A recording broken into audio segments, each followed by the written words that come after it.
Le Seigneur soit avec vous. Et avec votre esprit. Évangile de Jésus-Christ selon saint Matthieu. Gloire à toi, Seigneur. Quand Jésus apprit l'arrestation de Jean le Baptiste, il se retira en Galilée. Il quitta Nazareth et vint habiter à Capharnaüm, ville située au bord de la mer de Galilée, dans les territoires de Zabulon et de Nephtali.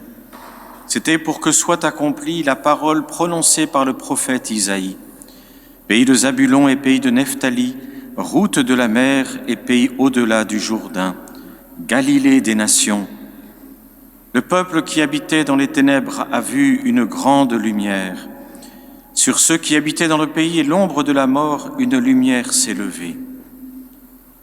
À partir de ce moment, Jésus commença à proclamer « Convertissez-vous, car le royaume des cieux est tout proche. »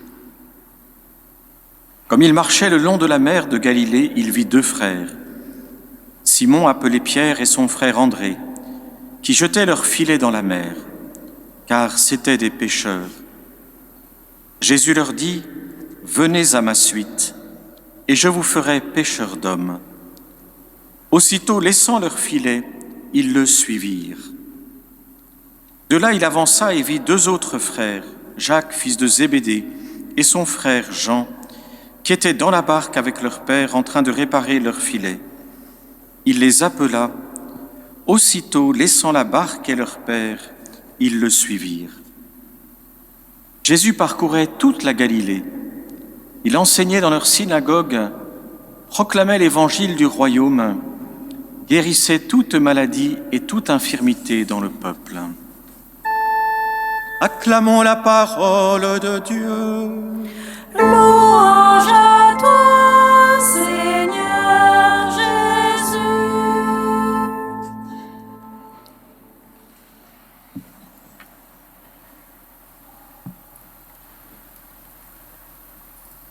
À chaque messe, après la consécration du pain et du vin dans le corps et le sang du Christ, nous avons un moment pour proclamer notre foi. Proclamons le mystère de la foi. Ce mystère de la foi, parce que, au-delà de toute raison humaine, enseignée par l'Esprit Saint dans nos cœurs, nous avons découvert la profondeur, la vérité de ces paroles que le Christ a prononcées, qu'il a donné aux successeurs de ses apôtres de prononcer pour que nous puissions recevoir son corps et son sang, communier à sa vie, à la plénitude de sa vie. Il est grand le mystère de la foi, disons-nous. C'est vrai. Il est immense le mystère de la foi. Ce mystère qui nous permet, au-delà de toute sagesse humaine, de pouvoir communier à Dieu qui se fait le plus petit pour venir à notre rencontre. Comme s'il n'avait pas été suffisant de se faire petit enfant, Jésus se fait notre pain quotidien, le pain de la route, le pain pour ceux qui sont en chemin, qui ont besoin d'être vigoureux, fortifiés, consolés. Il est grand le mystère de la foi. Et c'est dans ce mystère de foi que nous recevons la parole de Dieu. La parole de Dieu, nous n'y adhérons pas parce que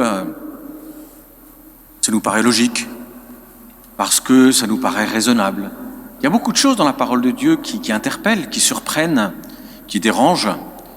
Il y a beaucoup de choses avec lesquelles il faut se familiariser petit à petit.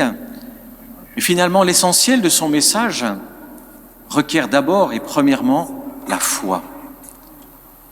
C'est par la foi que tous nos pères, tous nos frères et sœurs qui, parfois, en commentant l'Écriture, nous font entrer dans ces richesses, c'est par la foi qu'ils y sont entrés. C'est donc d'abord de faire confiance à Dieu qui nous parle. C'est ça la foi. La foi, je fais confiance à Dieu qui me parle. Je fais confiance que c'est bien lui qui vient à ma rencontre et qui se révèle. Dans ma foi, je me tourne vers le Seigneur et je l'accueille, lui qui me parle et qui se donne à moi dans sa parole, dans l'Eucharistie, à travers ceux et celles que je peux rencontrer. Et donc la foi me tourne vers le Seigneur, elle ouvre mon esprit au Seigneur.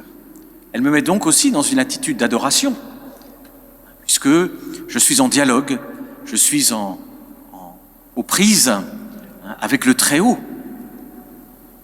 Et cette attitude d'adoration ne va pas empêcher par ailleurs que, comme bien souvent je vous le dis, je vous le rappelle, je nous le rappelle dans les homélies, on peut avoir aussi face à la parole des attitudes combatives, être un peu comme Jacob dans cette fameuse nuit du combat de Jacob, où il est aux prises avec l'ange.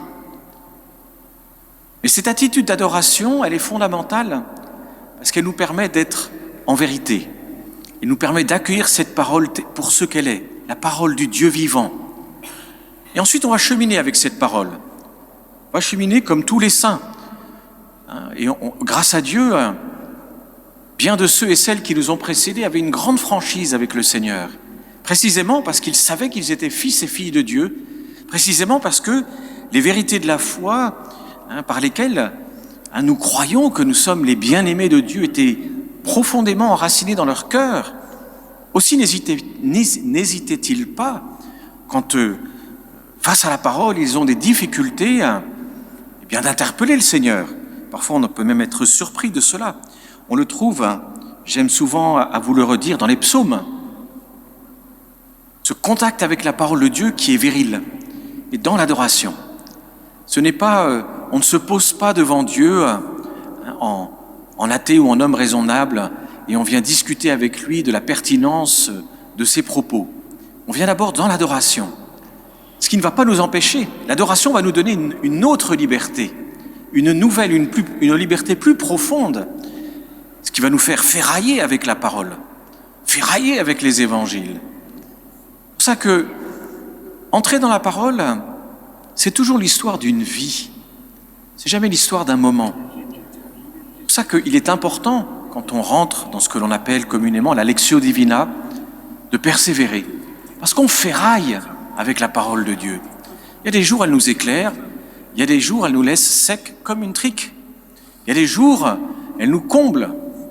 Puis il y a des périodes où c'est dans la foi que nous cheminons. Mais elle est toujours là. Elle nous est toujours donnée pour nous éclairer, nous conduire, être, alors parfois, simplement comme une bougie sur le chemin. On aimerait plutôt avoir une grande lampe de 400 watts qui nous fait voir tout l'ensemble du lieu dans lequel nous sommes et avoir de grandes lumières. Ça peut nous arriver, de temps à autre, d'avoir de grandes lumières sur notre vie. Mais en général, c'est plutôt la petite bougie qui nous permet de regarder où on met les pieds, d'avancer, d'être sûr que le Seigneur est avec nous. Et cette attitude d'adoration, dans la réception de la parole de Dieu, c'est la même attitude d'adoration que nous avons quand nous recevons le Seigneur dans l'Eucharistie. Et c'est pour cela que, dans la parole de Dieu, que l'Eucharistie va nourrir notre foi. Parce qu'on vient à lui le cœur ouvert, l'intelligence ouverte, assoiffé de le recevoir, d'être dans cette communion avec lui. Et cela vient nourrir la foi, vient nourrir cette adhésion profonde de notre cœur et de notre intelligence au Seigneur. Alors, accepter la parole, c'est aussi voir que le Seigneur s'est fait connaître. Et c'est la première lecture que nous avions aujourd'hui, en commençant par aller dans les zones lointaines. C'est très important puisque on peut facilement se trouver soi-même ou se penser soi-même ou se sentir soi-même comme étant un peu dans les périphéries de l'Église, ou bien un peu éloigné, ou bien de retour, ou bien en chemin par rapport à l'Église. Et on peut donc par conséquent, face au mystère de la parole de Dieu, avoir des sentiments très divers et variés. Mais c'est intéressant de voir que ce que nous avions dans la première lecture, quand le Christ s'est incarné, qu'il a commencé à annoncer la parole de Dieu, il n'a pas commencé, même s'il l'a fait quand il avait 12 ans, dans sa vie d'adulte, il n'a pas commencé à Jérusalem. Il a commencé dans la Galilée des nations. Cette Galilée, dont nous nous souvenons,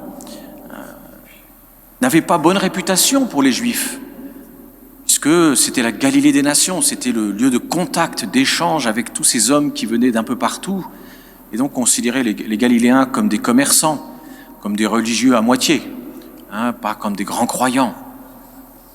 Eh bien, c'est dans cette Galilée que le Seigneur va d'abord annoncer la parole, qu'il va aller de village en village, annoncer, faire des signes, guérir, proclamer le royaume, comme nous l'avons écouté, convertissez-vous car le royaume des cieux est tout proche. C'est dans cette terre que le Seigneur va d'abord labourer, annoncer. Et c'est là qu'il va d'abord trouver ses apôtres. C'est tout de même extraordinaire. On dit, si Seigneur, tu veux trouver tes apôtres, Jérusalem étant le cœur de la nation, Seigneur, tous doivent sortir de Jérusalem. On va prendre les meilleurs. Eh bien, les meilleurs, selon le cœur de Dieu, ce ne sont pas ceux que nous pensons. Dieu regarde toujours le cœur de chacun de nous. Et on pourrait se dire, moi, j'ai peut-être pas une grande histoire de vie chrétienne. Dieu ne m'appelle probablement pas à grand-chose. Moi, je suis un converti, moi, je suis ceci, cela. On va raisonner. Et il importe peu au Seigneur. Dans cet évangile aussi, nous avons le Seigneur qui appelle ses apôtres. Et on voit qu'il n'a pas regardé aux apparences humaines. Il n'a pas regardé pour savoir si ces hommes étaient l'élite de la nation. Il n'a pas regardé pour savoir si ces hommes avaient des qualités particulières, une reconnaissance particulière au sein du peuple juif. Enfin, s'ils étaient crédibles, puisqu'ils allaient être les 12 apôtres du Messie. Non, le Seigneur a regardé leur cœur. Et c'est cela qui importe. Il a regardé le cœur de chacun d'eux. Et il les a appelés. « Venez à ma suite et je vous ferai pêcheurs d'hommes. » Et de même, pour Jacques et Jean, il les appela aussitôt, laissant la barque et leur père, ils le suivirent. Aussi chacun de nous, nous recevons cet appel du Seigneur. D'abord à le suivre, à sanctifier notre vie, à témoigner que dans notre vie, il a changé notre regard, il a changé notre cœur. Premier témoignage, c'est témoigner de ce que l'on porte, de ce que l'on vit, de ce que l'on a découvert, de le partager. Et puis appeler parfois à donner, ici, dans l'Église ou ailleurs, dans le monde, où que nous soyons, où que nous allions, témoigner aussi du Seigneur. Et cet appel, peu importe les apparences, peu importe notre curriculum vitae, peu importe si nous pouvons faire bonne apparence aux yeux des hommes, ce que Dieu regarde, c'est notre cœur. Ce qui importe au Seigneur, c'est notre foi. C'est notre foi. Voilà ce qui importe. Parce que le Seigneur nous l'a dit, le reste, c'est lui qui le fait. Transformer les cœurs, c'est l'œuvre de l'Esprit Saint. Toucher les cœurs, c'est l'œuvre de l'Esprit Saint. Par conséquent, ce qui nous revient, c'est d'annoncer, c'est de témoigner, c'est de partager, c'est d'être là. C'est de ne pas avoir peur de dire oui, malgré tout ce qu'on entend dire sur la foi, sur le Christ, eh bien moi je crois en lui, il a changé ma vie, il habite ma vie, il donne son sens à ma vie. Reçu ou pas reçu, ça ne nous appartient pas. Reçu ou pas reçu, j'allais dire peu importe. Le Seigneur ne nous dit pas, tu vas annoncer ma parole parce qu'il y aura de très bons fruits.